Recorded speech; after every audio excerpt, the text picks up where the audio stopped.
I'm better than 99% of the people that I step in the ring with.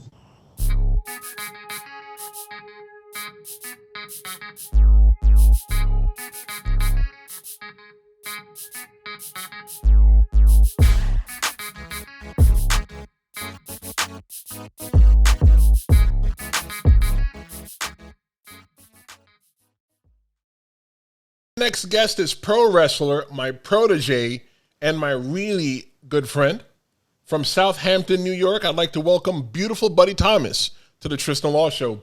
Buddy, how's it going? I'm doing good. Thank you for having me. It's a pleasure to have you here. You know, you've been making your rounds in the pro wrestling community, and I think it's about time that you get on here and let everybody know who you are. Dude, tell everybody how old you are, because I don't think people will believe it. How old are you? I am only 19 years old. 19 years old, and this guy has probably had more matches than most people have had in years, in just this year alone. So, like, what's been your experience running around on the indies, on the independent wrestling scene for the past year? It's been a lot of fun. I mean, I've gone as far as Pennsylvania, and then as far out in New York, Long Island. So it's been a lot of traveling within like maybe 2-3 hours, but nothing too crazy. But it's been a lot of fun. Good, and I'm sure that the fun is only picking up for you. But your dad, Matt Lynch, he was on a previous episode in season 1 of the Tristen Law Show, and we both know he's a huge pro wrestling fan. Growing up, what were your earliest pro wrestling memories? And I'm sure most of them were with him.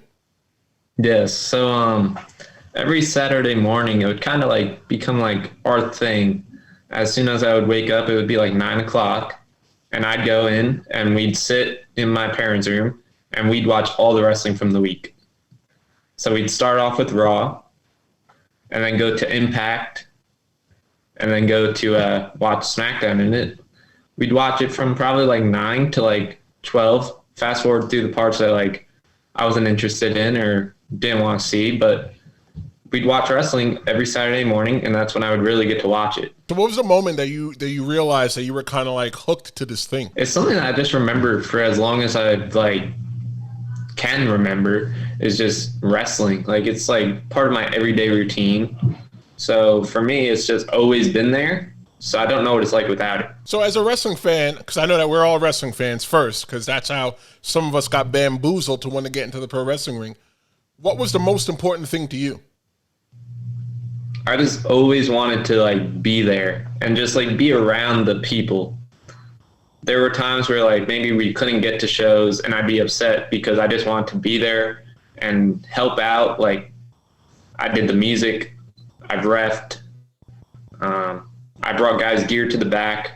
I've done every tiny job until I got to this point, and I think it's helped me. So you were talking about just wanting to be there. I'm going to give you a date, and I want you to tell me if that date means anything to you. You ready for the date? Yes. April 17th, 2015. Why is that date important to you?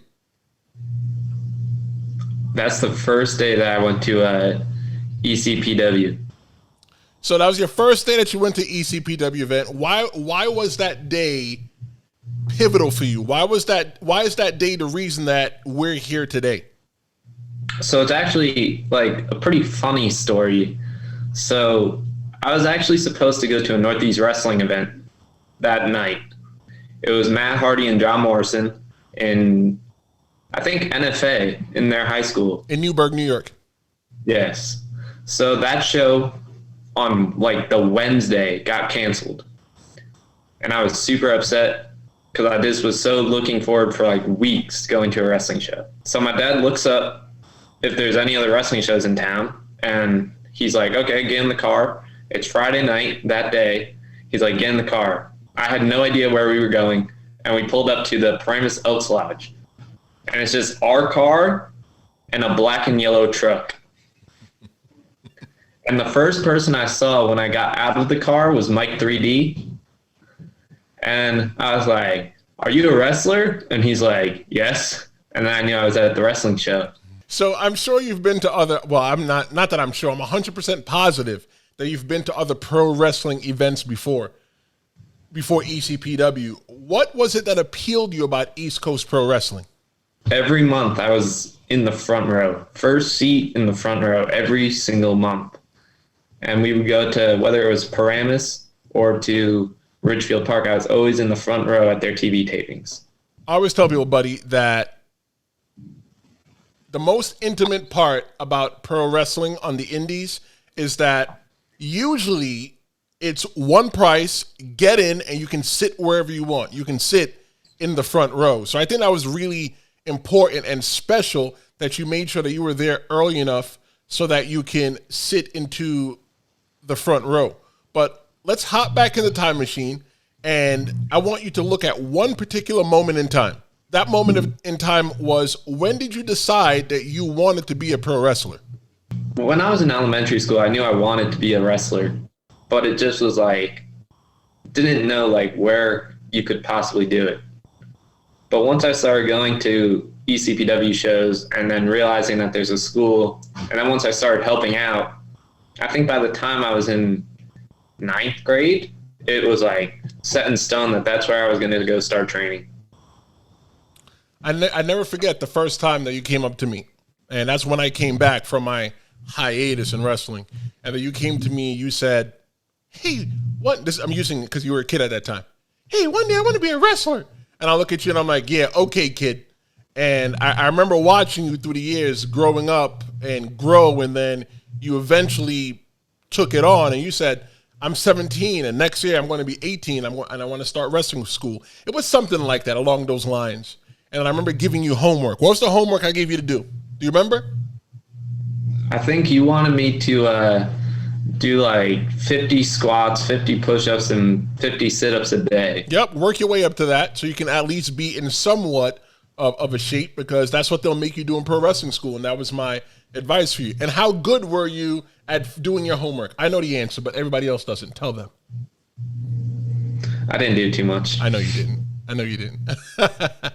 But hey, you know what? You're still here. You still got the opportunity to have your pro wrestling debut. Not much time has passed since you've graduated high school.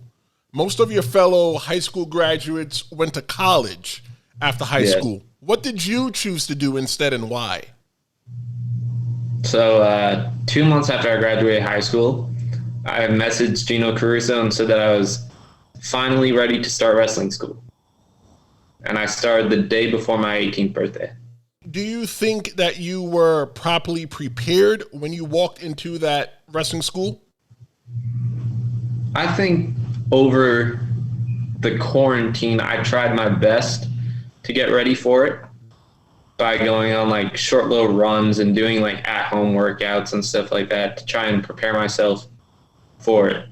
Looking back at your first day in pro wrestling school, I want to know what was going through your mind. So you got out the car and you walked into the school. You had all the stuff that you needed to get into the ring. What were your thoughts? What were your feelings?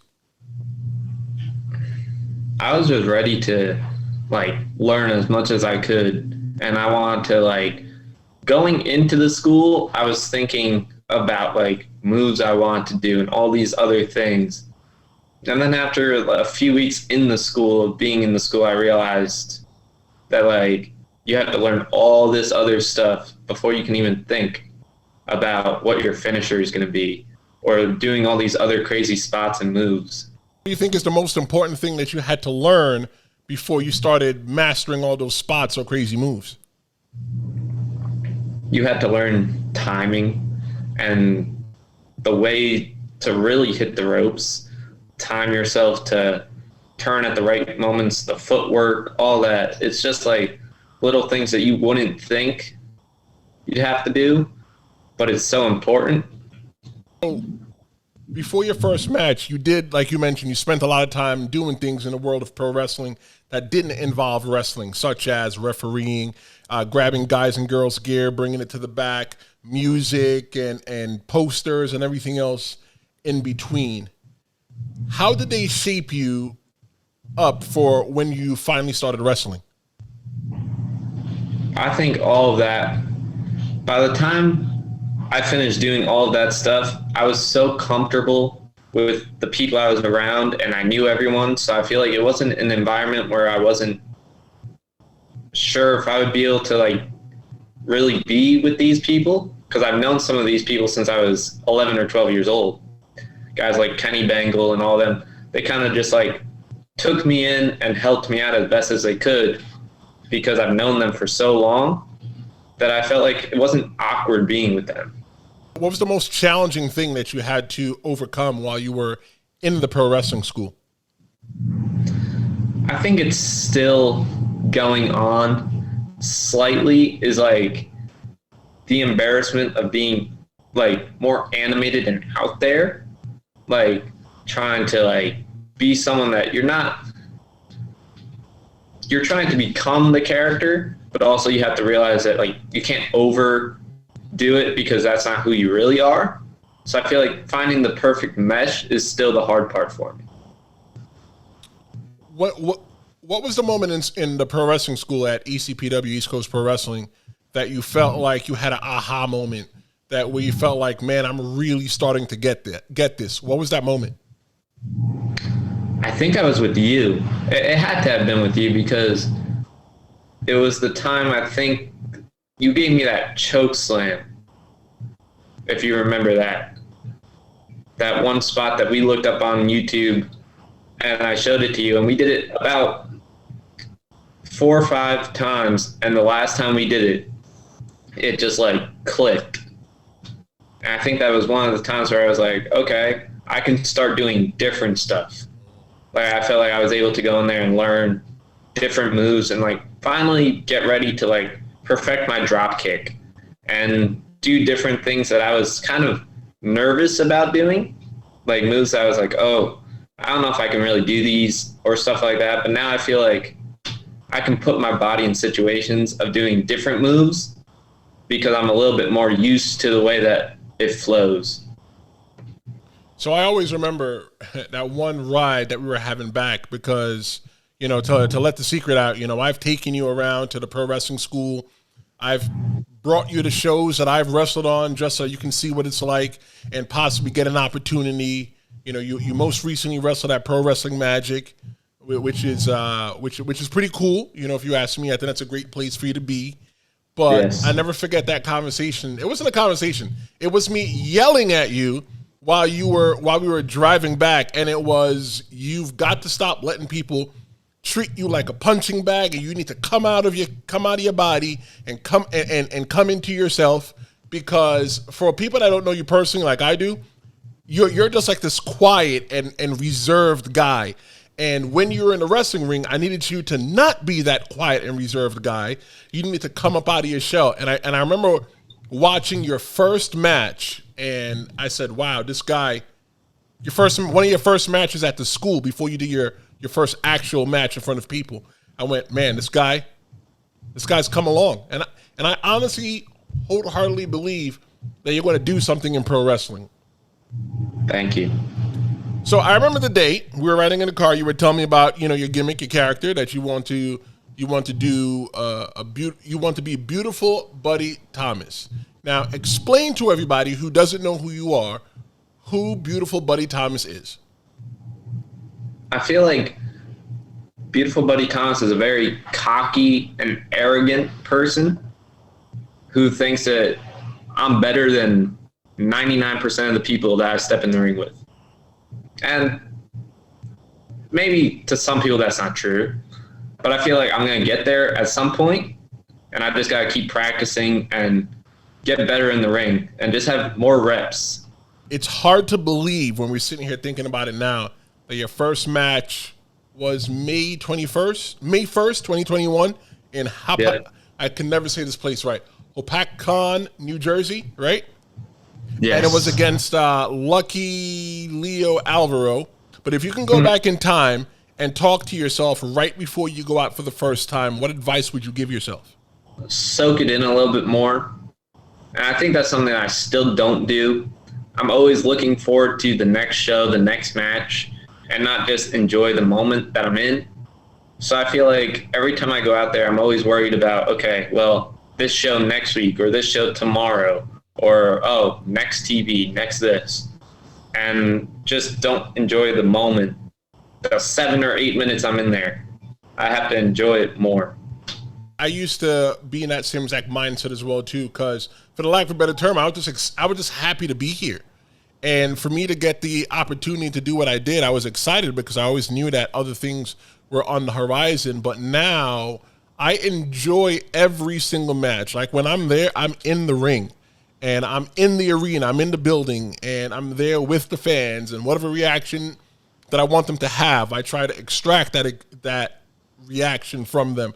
So yeah, that's definitely good advice to go back and give yourself now in hindsight. Soak it in, enjoy it a little bit, because you only have so many matches in you, and then one day you want to be able to look back at it and say, hey, I enjoyed myself. If WWE, AEW, or another pro wrestling promotion is listening right now, why is Beautiful Buddy Tomas the best person to get an opportunity to be a part of their roster? I feel like I'm very coachable, and that if they wanted to change me or give me different moves or different ways to wrestle or present my character, I think I would be able to do it very well, or at least the best of my ability. So I think that would kind of help me with them as much as possible. If you became one of the top earning stars in pro wrestling, what would you do with the money? I've always wanted to have my own wrestling ring and my own place to put it. So I think if anything, I'd probably buy a house with like a really big barn or shed that I could put a ring in, and I'd want to like train people there or run shows out of my own barn or my own arena. I think that'd be really fun. But for the people that are listening to us on the podcast, so they can't see what is behind you. So I'm going to tell them what is behind you. On the wall behind you, you have pro wrestling action figures. Explain that. So ever since I was little, I've always collected wrestling figures. And you've seen the collection. I have.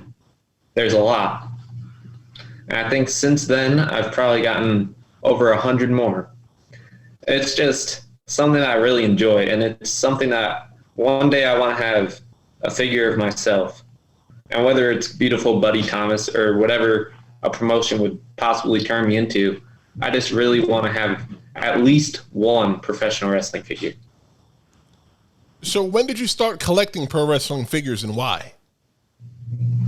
Well, my dad started collecting them back when the LJNs came out in the 80s. So when I was born, I just started getting them for Christmas and holidays. And then once I started watching wrestling, I just kept getting new stuff every now and then, and I haven't stopped buying them. So besides collecting figures, there's something else that you do with the figures as well, too, and I have one. So, like, what is it that you and your dad do with the figures? We make customs of some of our favorite wrestlers, and I've made some for guys from ECPW. So I've made Kenny Bangle, Dan the Man, Corey Dillinger, Prince Akhenaten has one. You have yours, and I've recently made a Beautiful Buddy Tomas one. Oh, nice. That's pretty cool. So you already got your own action figure. Yes, but I want an official one. What is next for Beautiful Buddy Tomas? I just want to wrestle every weekend, whether it's in Jersey or New York, or if I have to go to like Pennsylvania, I'll go anywhere. I don't care. I just want to wrestle. I've had 30 matches since May, and some weekends I had no matches. Some weekends I had 3. One weekend I had 5. So I just love wrestling, and I just want to keep doing it. So I would take any opportunity I could get in 2022 to wrestle. Hey, well, I think definitely 2022, everybody always says it's their year, but I think 2022 is going to be one of the years that you look back on and say, wow, that you really made a notch. But, I definitely want to thank you for being here on the Tristen Law Show and hanging out with me today. Tell everybody how they can find you on social media outside of the Tristen Law Show. So I'm Beautiful Buddy Tomas on Instagram. And then you can find my YouTube, which is Beautiful Buddy Tomas, where you can watch all my matches that are not televised. So any of my non-ECPW televised shows, all my matches should be on there. And I post them the day after I have a match. The match will be up there. He is a pro wrestler. He's a protege, and he's my really good friend in pro wrestling. So watch out for him. Stay tuned. Beautiful Buddy Tomas is the guy that you're going to want to know.